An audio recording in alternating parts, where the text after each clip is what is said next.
ओम नमः शिवाय। राधे राधे। आइए सुनते हैं रवि प्रदोष व्रत कथा पूजन विधि। पंचांग के अनुसार आज यानी 30 जुलाई को श्रावण अधिक मास की त्रयोदशी तिथि है और इस दिन प्रदोष व्रत रखा जाता है। प्रदोष व्रत भगवान शिव को समर्पित है और प्रदोष काल में इनका विधि विधान के साथ पूजन किया जाता है। धार्मिक मान्यता के अनुसार प्रदोष व्रत के दिन भोलेनाथ की पूजा करने से जीवन में आ रहे सभी कष्ट दूर होते हैं और सुख समृद्धि का आशीर्वाद मिलता है। सबसे महत्वपूर्ण बात है कि प्रदोष व्रत के दिन प्रदोष काल में पूजन किया जाता है और सूर्यास्त के बाद का समय प्रदोष काल कहलाता है। कहते हैं कि प्रदोष काल में भगवान शिव प्रसन्न मुद्रा में होते हैं और इस दौरान यदि उनसे कुछ मांगा जाए तो वह अपने भक्तों को कभी निराश नहीं करते। आइए जानते हैं रवि प्रदोष व्रत के दिन पूजा के लिए शुभ मुहूर्त क्या है। पंचांग के अनुसार श्रावण अधिक मास के शुक्ल पक्ष की त्रयोदशी तिथि 30 जुलाई को सुबह 10:34 पर होगी और इसका समापन 31 जुलाई को सुबह 7:26 पर होगा। इस दिन भगवान शिव का पूजन शाम के समय किया जाएगा और इसलिए प्रदोष व्रत 30 जुलाई यानी आज रखा जा रहा है। पूजा के लिए शुभ मुहूर्त शाम को 7:14 से लेकर रात 9:19 तक रहेगा।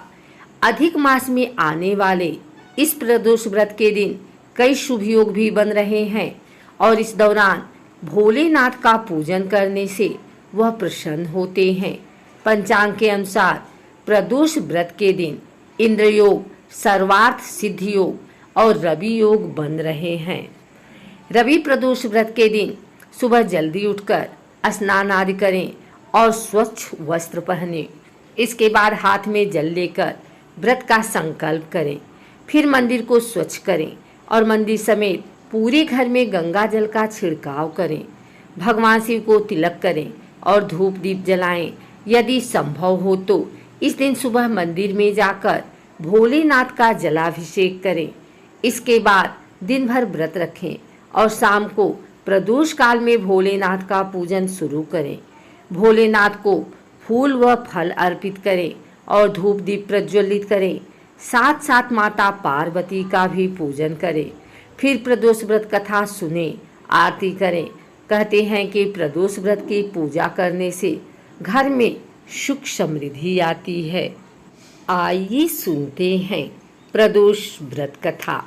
एक समय सर्व प्राणियों के हितार्थ परम पावन भागीरथी के तट पर ऋषि समाज द्वारा विशाल गोष्ठी का आयोजन किया गया।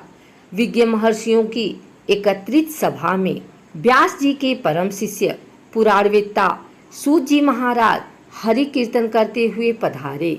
सूत जी को आते हुए देखकर शौनक आदि 88,000 ऋषि मुनियों ने खड़े होकर दंडवत प्रणाम किया। महाज्ञानी सूत जी ने भक्ति भाव से ऋषियों को हृदय से लगाया तथा आशीर्वाद दिया। विद्यमान ऋषिगण और सब शिष्य आसनों पर विराजमान हो गए।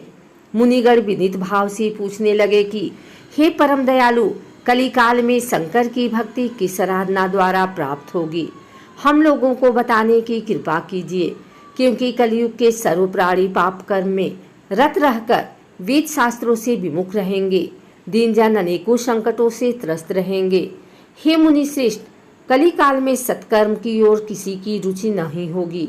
जब पुण्य क्षीण हो जाएंगे तो मनुष्य की बुद्धि अस्त कर्मों की ओर खुद ब खुद प्रेरित होगी, जिससे दुर्विचारी पुरुष वंश सहित समाप्त हो जाएंगे। इस अखिल भूमंडल पर जो मनुष्य ज्ञानी होकर ज्ञान की शिक्षा नहीं देता, उस पर परमपिता परमेश्वर कभी प्रसन्न नहीं होते हैं। हे महामुने, ऐसा कौन सा उत्तम व्रत है जिससे मनवांछित फल की प्राप्ति होती हो? आप कृपा कर बतलाइए। ऐसा सुनकर दयालु हृदय श्री सूत जी कहने लगे कि हे श्रेष्ठ मुनियों तथा शौनक जी, आप धन्यवाद के पात्र हैं। आपके विचार सराहनीय एवं प्रशंसनीय हैं। आप वैष्णव अग्रगण्य हैं, क्योंकि आपके हृदय में सदा परहित की भावना रहती है। इसलिए हे सौनकादि ऋषियों, सुनो, मैं उस व्रत को तुमसे कहता हूँ जिसके करने से सब पाप नष्ट हो जाते हैं। धन वृद्धिकारक, दुख विनाशक, सुख प्राप्त करने वाला, संतान देने वाला, मन वांछित फल प्राप्त करने वाला यह व्रत तुमको सुनाता हूँ, जो किसी समय भगवान शंकर ने माता सती को सुनाया था, और उनसे प्राप्त यह परम श्रेष्ठ उपदेश मेरे परम पूज्य गुरु वेद व्यास जी ने मुझे सुनाया था, जिसे आपको समय पाकर शुभ बेला में मैं सुनाता हूँ। बोलो उमापति शंकर भगवान की जय। सूत जी कहने लगे कि आयु वृद्धि स्वास्थ्य लाभ हेतु त्रयोदशी का व्रत करें। इसकी वृद्धि इस प्रकार है, प्रातः स्नान कर निराहार रहकर शिव ध्यान में मग्न हो, शिव मंदिर में जाकर शंकर जी की पूजा करें।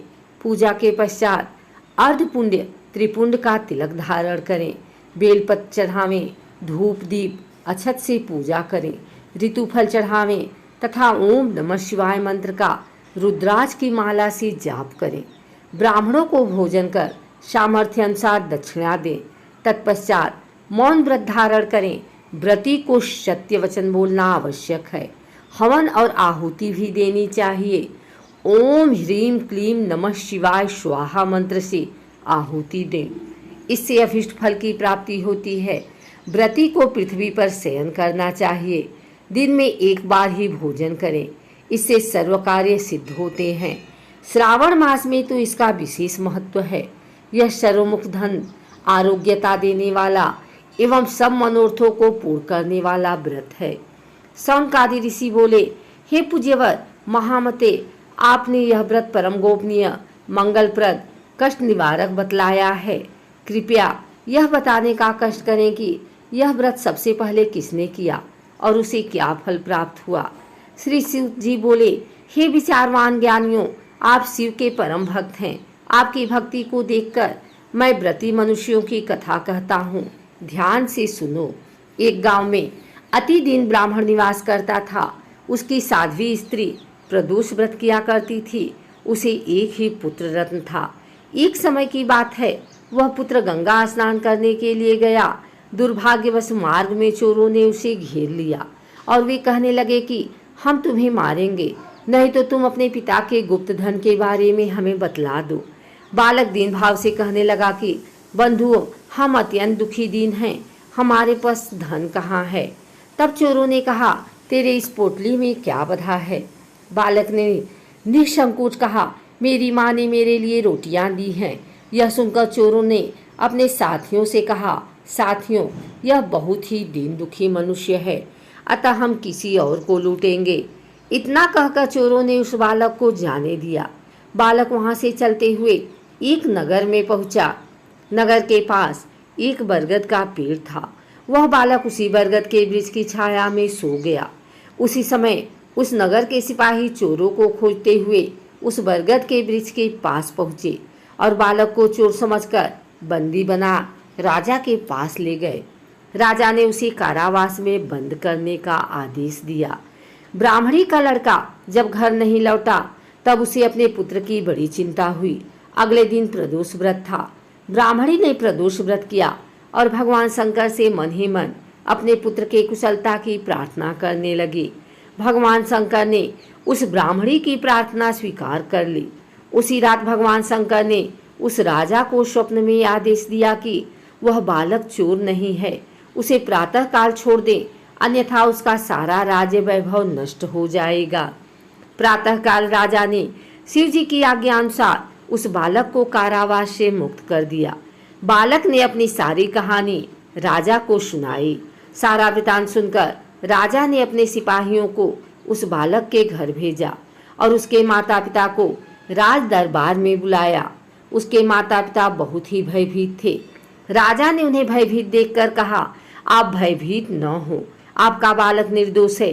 राजा ने ब्राह्मण को 5 गांव दान में दिए, जिससे वे सुखपूर्वक अपना जीवन व्यतीत कर सके। भगवान शिव की कृपा से ब्राह्मण परिवार आनंद से रहने लगा। जो भी इस प्रदोष व्रत को करता है वह सुखपूर्वक अपना जीवन व्यतीत करता है। बोलो उमापति श्री शंकर भगवान की जय। हर हर महादेव।